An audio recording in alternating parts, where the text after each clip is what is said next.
께 영광의 박수 올려드리겠습니다. 네, 안녕하십니까? 추운 겨울 평안하십니까? 네, 따뜻한 남쪽 지방에 있다가 이제 오랜만에 윗지방에 올라오니까 굉장히 추운데요. 그래도 여러분들의 사랑과 관심 덕분에 능히 이기고도 남음이 있음을 고백합니다. 네, 앞으로 이렇게 계속 합력하여서 선을 이루며 추운 겨울을 이겨나가며 하나님이 주시는 은혜의 2023년 기대하는 우리 모두가 될 수 있기를 소망합니다. 여러분 혹시 나비 효과라는 말을 들어보셨습니까? 남미의 그 아마존 정글에 한 마리의 작은 나비의 날갯짓이 번지고 번져서 연쇄 효과를 일으켜서 허리케인과 같은 돌풍을 일으키는 것을 가리켜서 나비 효과라고 부릅니다. 정말로 그 허리케인과 같은 돌풍이 나비의 날갯짓에 의한 것인지에 대해서는 사실 과학자들 사이에서도 아직 의견이 분분합니다.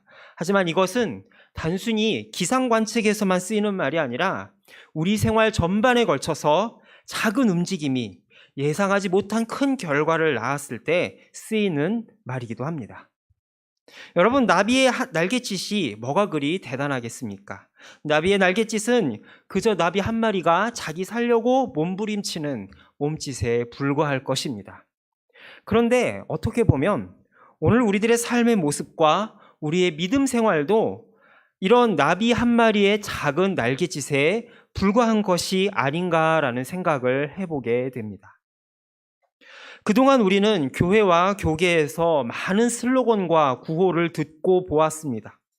이 민족을 회복시키소서, 이 나라와 민족을 내게 주소서, 열방을 저에게 주소서, 이런 화려하고 가슴이 뛰고 웅장한 그런 구호를 많이 보았습니다. 여러분도 아마 그런 구호를 보셨고 외치셨을 것입니다.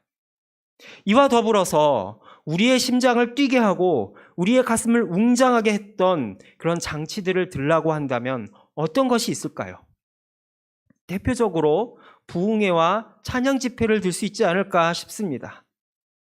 사자같이 외치는 그런 부흥사들의 설교를 듣고 카리스마 넘치는 인도자가 인도하는 찬양을 함께 부르면 정말로 가슴이 뛰고 심장이 웅장해지며 지금 당장이라도 하늘이 열릴 것 같은 그런 환상에 사로잡혀서 우리는 어떠한 고된 헌신도 마다하지 않았습니다. 그런데 실제 우리들의 모습과 신앙의 현 주소는 어떠한가요? 아무리 거창한 구호를 앞에 내걸고 굉장한 예배를 연출을 해도 실제 우리들의 삶의 모습은 작은 나비 한 마리의 날갯짓에 불과한 것을 우리는 솔직히 시인하지 않을 수 없습니다. 그런데 이러한 무력한 현실감과 좌절감은 일시적인 침체나 현상이 아니라 오늘 우리들의 신앙의 현 주소이고 엄연한 현실이라는 사실을 교회 역사는 우리들에게 보여주고 있습니다. 오늘 본문에 나온 사도행전에 나온 초대교회도 예외는 아니었습니다. 사도행전 3장을 보면 성령이 강림하시면서 초대교회가 탄생하고 겁쟁이였던 사도들이 용감한 복음의 전사로 탈바꿈하면서 교회는 급성장을 하게 됩니다. 베드로의 설교로 하루에 3,000명씩 교인이 늘어나고요. 그렇게 교회의 일원이 된 사람들은 자기의 전 재산을 교회에다 헌납하면서 사도들과 일곱 집사들을 중심으로 각 사람의 필요에 따라서 그 모든 재산을 배분하는 완벽한 공동체를 이루었습니다. 지구상 어떤 공동체도 볼 수 없었던 그야말로 완벽한 자발적인 그러한 나눔의 공동체였죠. 그런데 그렇게 초고속 성장을 거듭하던 초대교회에 전대미문의 박해와 핍박이 들이닥치게 됩니다. 스데반 집사님의 순교로 인하여서 엄청난 시련이 밀어닥치게 된 것입니다. 당장이라도 예수님이 오실 것 같은 그런 기대에 부풀어서 함께 먹고 마시며 울고 웃던 그런 공동체가 산산조각이 나고 온 성도들이 뿔뿔이 흩어지면서 도망을 가야 했던 이런 초대교회 교우들의 상실감과 허탈함은 얼마나 컸을까요? 우리는 이러한 현상을 지난 코로나 기간 동안 톡톡히 경험하였습니다. 전염병으로 인하여서 우리의 가슴을 웅장하게 했던 그런 모든 집회나 신앙적인 장치들이 다 사라지면서 우리는 우리의 민낯을 마주하게 되었습니다.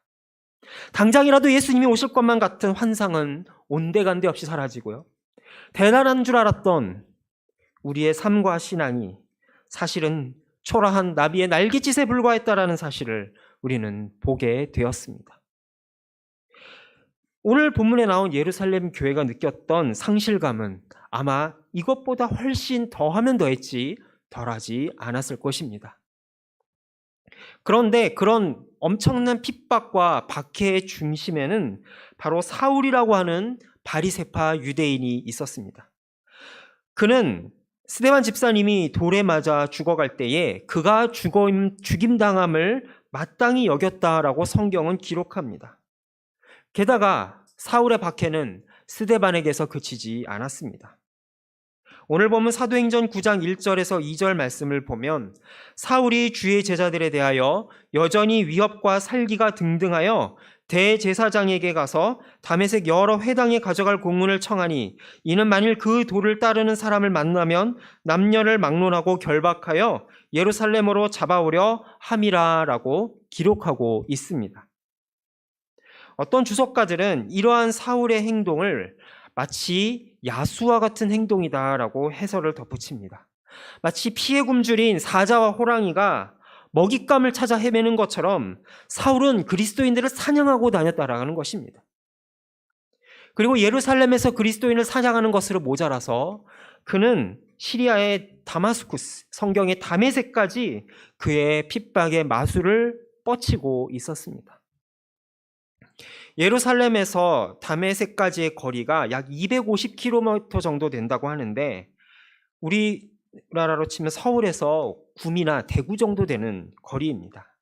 지금도 사실 가려고 하면 만만한 거리는 아닌데 그 당시 교통수단으로 일주일 정도 되는 그 거리를 그 수고를 마다하지 않고 그는 달려갈 정도로 열심히 달려갔습니다. 무엇 때문일까요?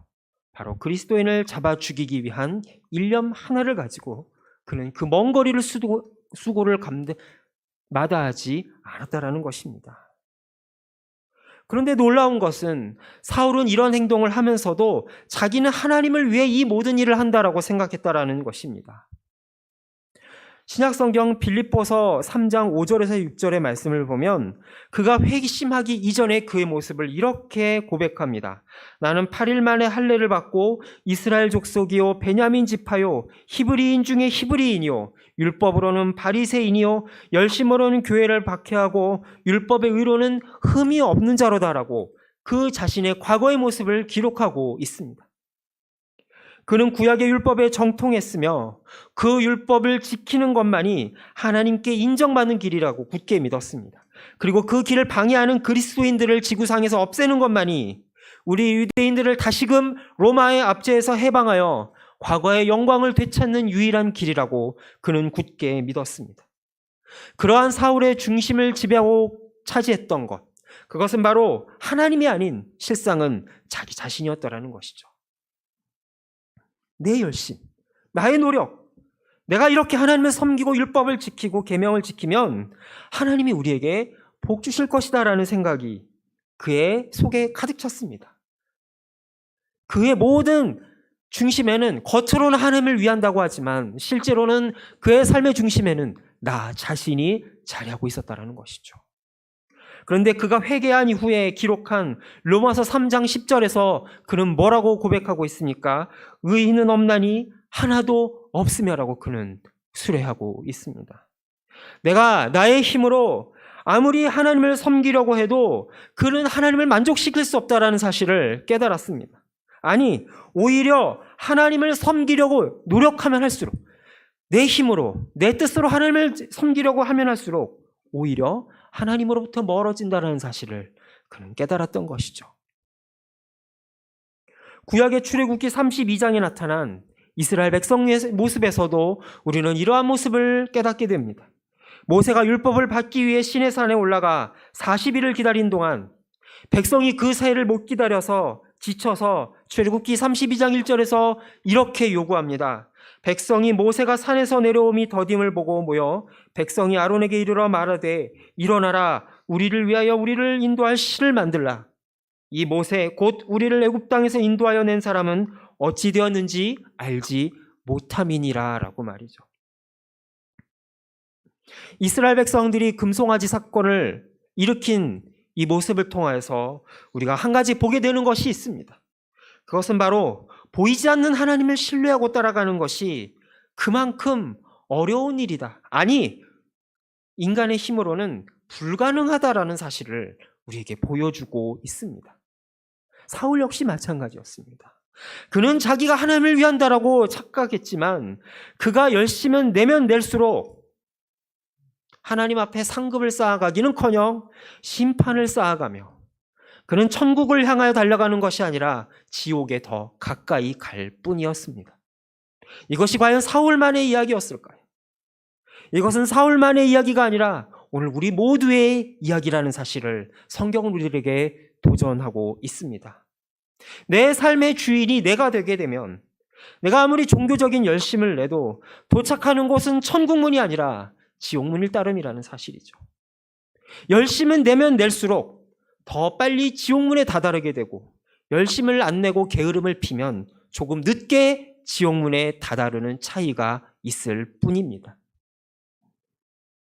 자, 그렇다면 방법은 무엇일까요? 인간이 하나님을 열심을 내서 만날 수 없다고 한다면 방법은 하나뿐입니다. 하나님이 인간을 만나주시는 것 외에는 길이 없다라는 사실입니다. 성경은 하나님이 인간을 찾아가셔서 만나시고 설득하는 과정의 연속이입니다. 아브라함을 찾아가셨고요. 야곱을 찾아가셨고 모세를 찾아가셨으며 사무엘을 찾아가셔서 끊임없이 설득하고 찾아가시고 만나시고 그들의 마음 문을 두드리신 연속이 바로 성경 이야기입니다. 이 모든 모습에서 주도권을 항상 누가 쥐고 있느냐? 하나님이 쥐고 계십니다. 하나님이 찾아가셔서 만나주시고 설득하는 과정이 성경 전체의 이야기라고 해도 과언은 아닐 것입니다. 그리고 그 하나님의 찾아가심과 신방이 이제 사도 바울에게까지 이르게 되었습니다. 그가 대제사장의 위임장을 받아서 이제 조금 있으면 그리스도인들을 도륙을 내려고 하기 직전 호련히 하늘로부터 빛이 이르러 사울을 감쌌습니다. 그리고 그는 한 소리를 듣는데 오늘 본문 사도행전 9장 4절 5절에서 이렇게 기록하고 있습니다. 땅에 엎드러져 들음에 소리가 있어 이르시되 사울아 사울아 내가 어찌하여 나를 박해하느냐 하시거늘 대답하되 주여 누구시니까 이르시되 나는 내가 박해하는 예수라.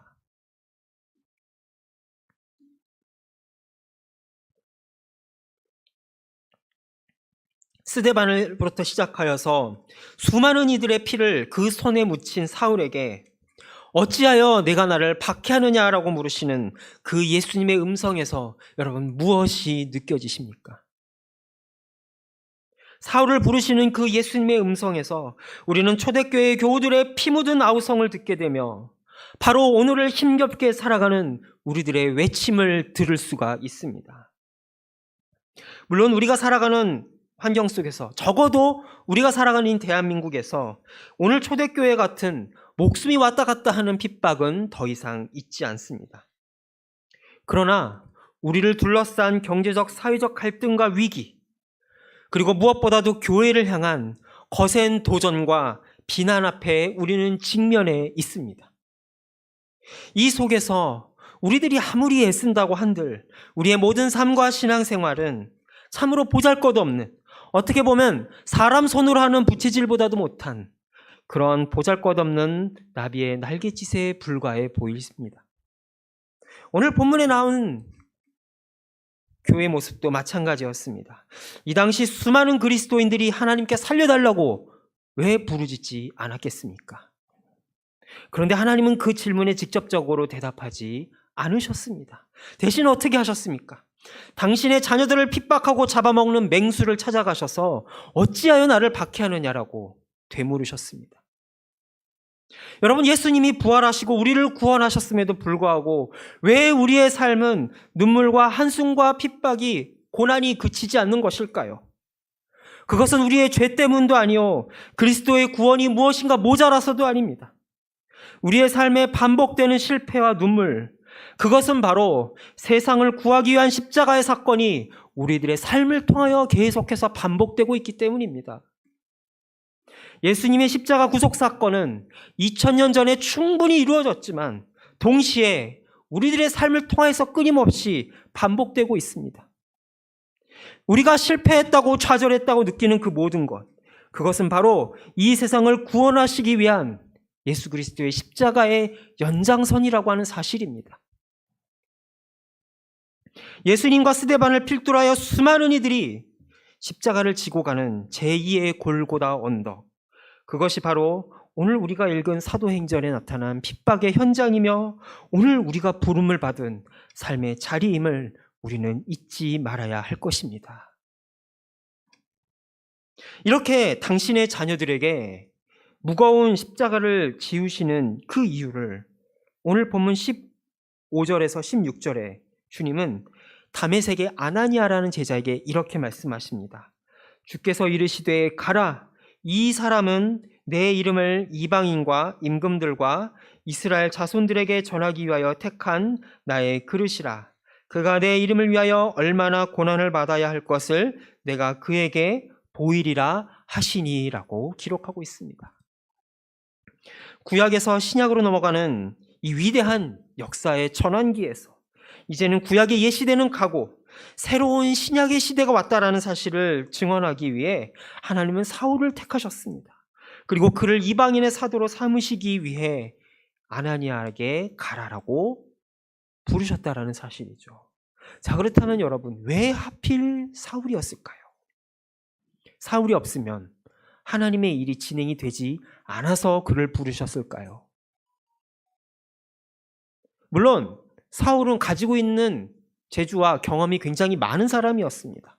구약의 율법에 정통할 뿐만이 아니라 헬라 사람들에게도 자신의 복음을 증언할 만큼, 변론할 만큼 명석한 두뇌를 가졌던 사람이었습니다. 그러나 그것 때문에 하나님이 사울을 택한 것이 아니었습니다.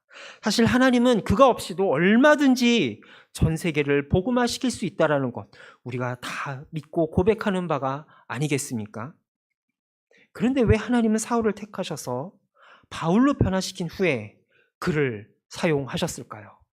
그 이유를 신약성경 디모데전서 1장 12절에서 15절까지 사도 바울은 그의 사랑하는 제자 디모데에게 이렇게 이야기합니다. 함께 디모데전서 1장 12절에서 15절의 말씀을 읽도록 하겠습니다. 나를 능하게 하신 그리스도 예수 우리 주께 내가 감사함은 나를 충성되이 여겨 내게 직분을 맡기심이니 내가 전에는 비방자요 박해자요 폭행자였으나 도리어 긍휼을 입은 것은 내가 믿지 아니할 때에 알지 못하고 행하였음이라. 우리 주의 은혜가 그리스도 예수 안에 있는 믿음과 사랑과 함께 넘치도록 풍성하였도다. 미쁘다 모든 사람이 받을 만한 이 말이여. 그리스도께 예수께서 죄인을 구원하시려고 세상에 임하셨다 하였도다. 죄인 중에 내가 괴순이라. 하고 많은 사람들이 왜 하필이면 사울과 같은 안티 중에서도 안티 기독교를 택하신 이유는 무엇일까요? 그것은 바로 우리를 향한 하나님의 사랑과 인자하심, 그 긍휼의 끝판이 어디까지인지를 보여주시기 위해서 하나님이 일부러 사울을 택하셨다라는 것입니다. 주님은 당신의 자녀들이 사울에게 고통받을 때에 그 십자가를 벗겨주는 대신에 그들과 함께 십자가를 지시고 사울을 찾아가셨습니다. 그리고 이렇게 물으시며 당신의 자녀들의 핏값을 사울에게 물으셨습니다. 사울아 사울아 내가 어찌하여 나를 박해하느냐? 너가 핍박하고 죽이는 그 성도들은 바로 나다.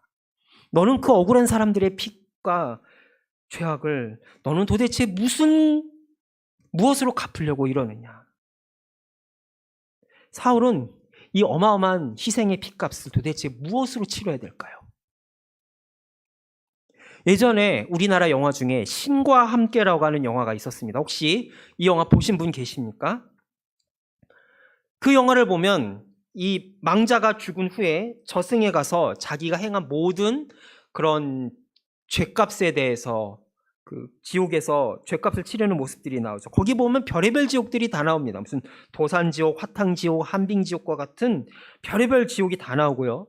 그리고 그 지옥의 험상궂은 도깨비들, 불교에서는 야차라고 하는데 그 도깨비들에게 끔찍한 고문을 당하는 그런 영혼들의 모습이 나옵니다. 그런데 여러분, 이 영화에서 보여주는 그 모습이 바로 세상이 생각하는 보상이고 죗값을 치르는 일반적인 사람들의 모습이라는 사실을 보게 됩니다. 자, 그렇다면 여러분, 만일에 사울이 자기가 흘린 그 억울한 피값에 대한 대가를 치르려면 그는 도대체 어느 지옥에 가서 얼마나 더 고통을 받아야 하는 것일까요? 우리가 신앙으로 고백하는 사도신경을 보게 되면 본디오 빌라도에게 고난을 받아 십자가에 못 박혀 죽으시고 장사된 지 사흘 만에 죽은 자 가운데서 다시 살아나셨다는 그 고백 여러분 아실 것입니다. 자, 그런데 여러분, 영어 사도신경을 보게 되면 죽으시고 장사된 지와 사흘 만에 부활하셨다 그 사이에 무슨 글귀가 있냐? He descended into hell. 바로 죽으시고 장사되고 지옥에 내려가셨으며 지하세계에 내려가셨으며 라고 하는 표현이 있습니다. 한국의 개신교는 교리적인 논쟁으로 인하여서 이 구절을 뺐지만 우리는 믿음으로 충분히 예수님이 십자가에서 돌아가신 이후에 어둠의 세력을 권세를 빼앗아 오셨다는 것 충분히 고백할 수 있습니다. 이 사도신경이 비록 성경 구절은 아니지만 이 예수님이 돌아가신 이후에 어둠의 세력에 내려가서 3일 동안 무슨 일이 있었는가 한번 깊이 생각해 본 적이 있습니다. 예수님이 십자가에서 숨을 거두신 이후 내려가서 경험하셔야 했던 그 죽음의 세계는 과연 어떤 곳이었을까요? 그곳은 우리 대신 겪어야 했던 형벌의 공간이지만 동시에 끝을 모르고 예수님을 향해 고슴도치와 같이 나를 세웠던 그 사울의 텅 빈 어두움은 아니었을까요? 그리고 동시에 끝없이 주님을 배반하는 세상과 오늘 우리들의 죄악의 현장이 바로 그 예수님이 겪으셔야 했던 그 어둠의 공간은 아니었을까요? 그런데 주님은 그 어둠 속으로 뚜벅뚜벅 걸어가십니다. 아무리 사울이 냄새나고 칠흑 같은 어둠을 향해 달려간다 할지라도 주님은 십자가에서 그 어둠을 뚫고 기어이 사울을 찾아가 물으십니다. 사울아, 사울아, 내가 어찌하여 나를 박해하느냐? 마치 에덴 동산에서 죄를 범하고 주님을 피하여서 도망갔던 아담에게 아담아, 아담아, 내가 어디 있느냐 물으셨던 것처럼 말이죠. 세상의 이치로 보면 그는 죽은 후에 온갖 지옥을 떠돌아다니며 자기의 치른 죄의 모습을 그대로 되돌려 받아야 합니다. 그게 마땅합니다. 그런데 주님은 그렇게 하지 않으셨습니다. 고슴도치와 같은 사울을 끌어안아서 그 고슴도치와 같은 칼날을 자기 몸으로 다 받아내셔서 그 자기의 가슴에 나오는 그 피로 사울을 적시셨습니다. 그 피로 마침내 사울은 바울로 변화되고 말았습니다. 그 결과 어떤 일이 벌어졌는지 아십니까?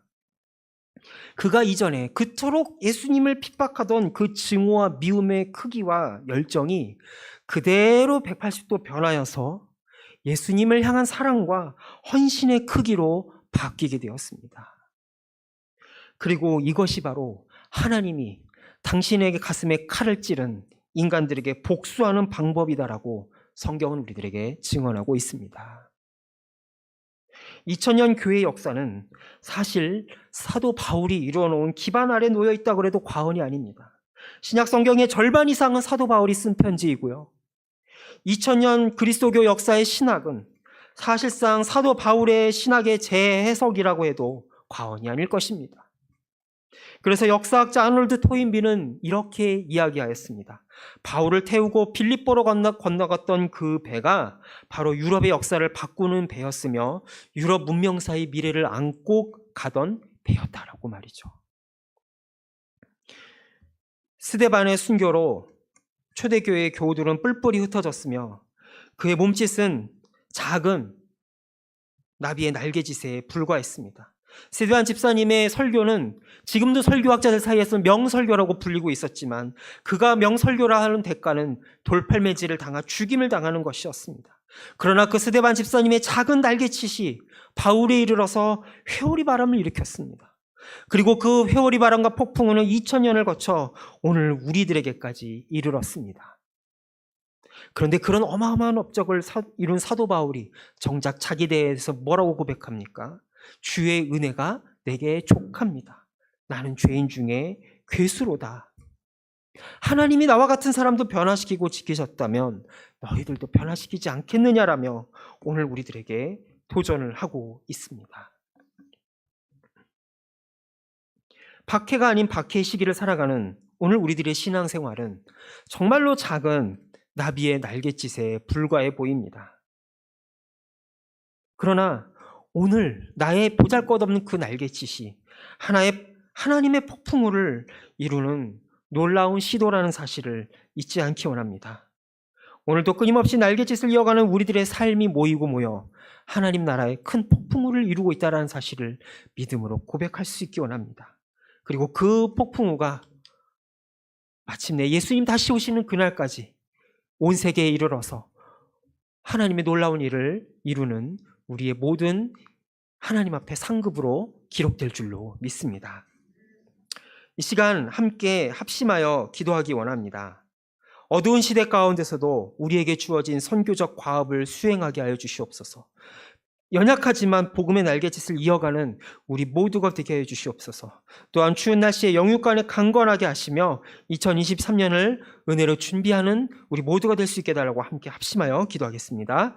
하나님 아버지, 이 시간 주님 앞에 아버지 앞에 나아가며 주의 이름을 부르며 아버지 앞에 나아갑니다. 하나님 아버지, 어둡고 앞이 안 보이는 시대 속에서도 믿음의 선배들이 복음의 날갯짓을 이어갔던 것처럼 하나님의 아버지 하나님의 하실 일들을 기대하며 나아가는 우리 모두가 될 수 있도록 주님이 인도하여 주시옵소서. 하나님, 우리의 삶이 비록 보잘것없는 것 같아 보일지라도 하나님 보시기에 크다는 사실을 잊지 말고 잘하였다 충성된 종아 네가 작은 일에 충성하였으니 큰 것으로 갚아주리라는 그 주의 약속을 믿음으로 바라볼 수 있도록 주님이 인도해 주시옵소서.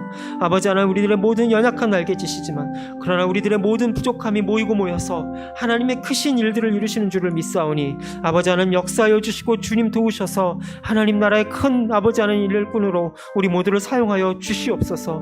하나님, 추운 날씨가 계속되어지고 있습니다. 영육간에 우리를 강건하게 하여 주시고 2023년을 은혜로 준비할 수 있도록 주님 인도하여 주시옵소서.